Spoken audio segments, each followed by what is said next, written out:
आइए दोस्तों, हमारी बदलती पृथ्वी का ये लास्ट वीडियो है इस चैप्टर का। और इस लास्ट वीडियो में हम चर्चा करेंगे पवन के कार्य, वर्क्स ऑफ विंड। पवन किस प्रकार से पृथ्वी के ऊपर स्थलाकृतियों का निर्माण करती हैं, इसके बारे में हम चर्चा करेंगे। दोस्तों, रेगिस्तान के अंदर, रेगिस्तान में अर्थात डेजर्ट क्षेत्र में, आपका जो डेजर्ट एरिया है, रेगिस्तानी क्षेत्र है, रेगिस्तान में दो क्रियाएं जिसको हम बारी बारी से पढ़ते आए हैं, अपर्दन और निक्षेपण। अपर्दन और निक्षेपण का मुख्य साधन जो होती है, का मुख्य साधन कह दीजिए, मुख्य स्रोत कह दीजिए, वो है पवन, जिसको आप विंड कहते हैं। फिर से बता दूं, रेगिस्तान के अंदर जो दोनों क्रियाएं हो रही है आपकी, अपर्दन की और निक्षेपण की, जिसके बारे में हम पहले पढ़ चुके हैं, इसके बारे में आपको ज्यादा बताने की आवश्यकता नहीं है। ये दोनों क्रियाएं साथ साथ चलती है। रेगिस्तानी क्षेत्रों में पवन के द्वारा ये दोनों क्रियाएं ज्यादा संपन्न होती हैं। अब उन क्रियाओं के परिणाम स्वरूप होता क्या है, देखिए, बहुत आराम से समझिएगा। अभ्यास का प्रश्न जो है वो यहां से निकलेगा है। रेगिस्तानी क्षेत्रों में जो पवन है वो अपर्दन और निक्षेपण का कार्य करती है। अब इससे दो प्रकार की यहां पर हम आकृतियों के बारे में पढ़ेंगे। सबसे पहली जो आकृति है वो है आपके बालू टिब्बा, और दूसरी प्रकार की जो आकृति है वो है क्षत्रक शैल।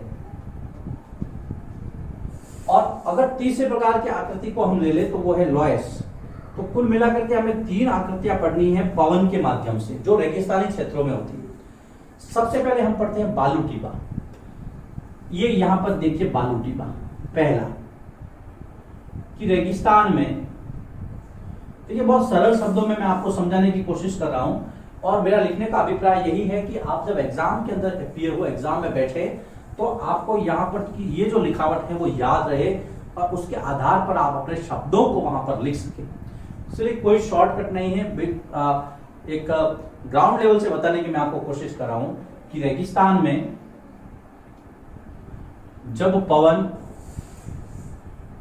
अपने साथ रेत को उड़ाकर ले जाती है, उड़ाकर एक स्थान से ले जाकर दूसरे स्थान पर जमा करती है, तो क्या बनता है? बालू का टिब्बा, जिसको आप सैंड ड्यून्स कहते हैं। सैंड ड्यून्स, ये देखिए, बहुत स्पष्ट रूप से हम में से कई रेगिस्तानी क्षेत्रों से आते हो सकता है, तो आपको ज्यादा यहां पर आपको ज्यादा सोचने की आवश्यकता नहीं है। मान लीजिए हवा चली, यहां पर पवन चली, और इस प्रकार की आकृति का निर्माण हो गया। ये पहाड़ी है, लेकिन ये पहाड़ी किसकी है? रेत की पहाड़ी है, जिसको आप कहेंगे बालू टिब्बा, सैंड ड्यून्स। ये बालू टिब्बा, ये कोई पहाड़ी, चट्टान की पहाड़ी नहीं है, ये रेत की पहाड़ी है। इस रेत की पहाड़ी का निर्माण जो है वो पवन के द्वारा हुआ है, जिसको आपने कहा है बालू टिब्बा। तो पहली आकृति हमने पढ़ी है बालू टिब्बा। अब हम दूसरी आकृति पर चर्चा करते हैं, जो कि है क्षत्रक शैल। और बहुत महत्वपूर्ण जानकारी इस क्षत्रक शैल के द्वारा हम हासिल करने जा रहे हैं। क्षत्रक शैल, जिसको हम मशरूम रॉक भी कहते हैं। मशरूम रॉक, जिसका अभिप्राय है इसकी आकृति मशरूम की तरह होती है। हम जब बचपन में खेला करते थे तो बरसात के दिनों में छतरी नुमा एक पौधा उगता था, और उसको हम कहते थे कि भाई ये सांप की छतरी है। लेकिन वो बचपन की बातें थी, लेकिन इसको आपको समझाने के लिए बता रहा हूं। इस तरह की आकृति जिस चट्टानों की होती है रेगिस्तान के अंदर, वो कहलाती है क्षत्रक शैल। ये मशरूम रॉक है। अब इसका निर्माण कैसे होता है, और इसके निर्माण में पवन अर्थात हवा की क्या भागीदारी है। ये जो चट्टान है मित्रों, इसके दो भाग हैं। ये ऊपर वाला भाग है जिसको आप शीर्ष भाग कहते हैं, अपर सेक्शन कह सकते हैं, अपर पार्ट कह सकते हैं। ये है आपका आधार, जिसके ऊपर कोई भी चट्टान खड़ी रहती है। ये आधार है और इसका शीर्ष है। अब आप अगर अवलोकन करेंगे तो आधार इसका देखिए पतला है, शीर्ष इसका बड़ा है। यहां से जो है ये इसकी आकृति मान लो ऐसी थी, लेकिन यहां से इसका अपर्दन हुआ है, यहां से इसका कटाव हुआ है। और ये जो कटाव किया है वो कटाव किया है हवा ने, इस तरह से। ये आपको एरो नजर आ रही है। ये क्षेत्र यहाँ पर हवा का दबाव ज्यादा पड़ा है, इसकी वजह से ये कट गई है। कटने के बाद में इस पूरी चट्टान की जो आकृति है वो हो गई है छत्रक अर्थात मशरूम की तरह। अब ये तो आपने समझ लिया कि मशरूम चट्टान कैसी होती है, रेगिस्तान में पाई जाती है। लेकिन इतने से काम चलना नहीं है। परीक्षा में यदि पूछेंगे तो आप कैसे लिखेंगे, इसको मैं समझाने की कोशिश यहां पर कर रहा हूं। छत्रक है रेगिस्तान में पवन, ध्यान से देखिएगा, रेगिस्तान में पवन चट्टान के आधार को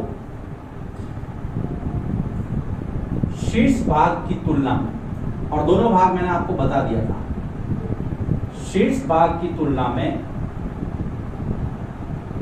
अधिक काटती है।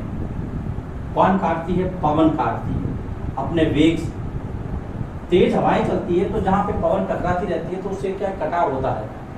तो रेगिस्तान में पवन चट्टान के आधार को, ये आधार है, इसको शीर्ष भाग की तुलना में अधिक काटती है, ज्यादा काटती है, जिससे चट्टान का आकार छत्रक नुमा हो जाता है। यही मशरूम चट्टान या मशरूम रॉक भी कहलाती है। यह है आपकी मशरूम रॉक। विशेषता क्या है कि ये रेगिस्तान में पाई जाती है। इसकी जो आकार है इसका छतरी के समान होता है। और कारण क्या है? कारण पवन है। पवन जब बहती है तो नीचे से इसका कटाव ज्यादा करती है बनिस्पत ऊपर। तो यहाँ पर हमने दूसरा जो आकृति है छत्रक शैल वो भी पढ़ा। अब हम तीसरी आकृति की बात करते हैं जिसको नाम दिया गया है लॉयस।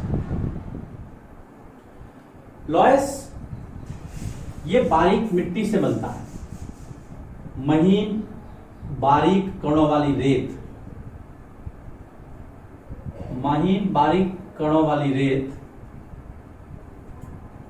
को पवन उड़ाकर एक जगह इकट्ठी करती है तो लॉयस का निर्माण होता है। लॉयस में और जो हमने पहले रेत का टीबा पढ़ा था उसके अंदर मुख्य अंतर यह है कि यहां पर जो रेत है वो बहुत बारीक कणों वाली है। बारीक कणों वाली रेत जब उड़ती रहती है, उड़ करके उसके बीच में कोई अवरोध आता है या फिर वो मिल करके एक मोटा कण बना देती है, फिर वो कहीं जम जाती है। इस प्रकार की जो आकृतियां बनती है जिसको हम लॉयस कहेंगे। और दोस्तों लॉयस जो है वो सबसे ज्यादा रेगिस्तान, जो चीन के रेगिस्तान है वहां पर, जिसके अंदर एक नाम आपको वो भी मंगोलिया का भी रेगिस्तान याद होगा। तो चीन का रेगिस्तान जो है वो लॉयस के लिए जाना जाता है। भारत के थार के रेगिस्तान में भी आकृतियां मिलती है, लेकिन कम। थार का रेगिस्तान भारत के अंदर है। तो यहाँ पर हमने तीन आकृतियां पढ़ी, लॉयस पढ़ा, उसके पहले हमने छत्रक शैल पढ़ी और उसके पहले पढ़ा था बालू टीबा। तीन प्रकार की आकृतियां पवन बनाती हैं, तो ये पवन के काम है। ये लॉयस तीसरा जो हमने अभी पढ़ा है। यहाँ पर ये चैप्टर पूरा होता है। इस चैप्टर के एक्सरसाइज के जितने भी प्रश्न हैं वो हमारे जितने भी 6 वीडियो बने हैं इस चैप्टर के, उस 6 वीडियो के अंदर आपको मिल जाएंगे इसके सारे के सारे आंसर। फिर भी यदि आपको कोई प्रॉब्लम होती है तो आप मुझसे मैसेज के द्वारा संपर्क कर सकते हैं और मैं उसका आंसर दूंगा। तो अगली वीडियो में हम नए चैप्टर के साथ मिलेंगे, क्लास 7th का एक नया चैप्टर लेकर के।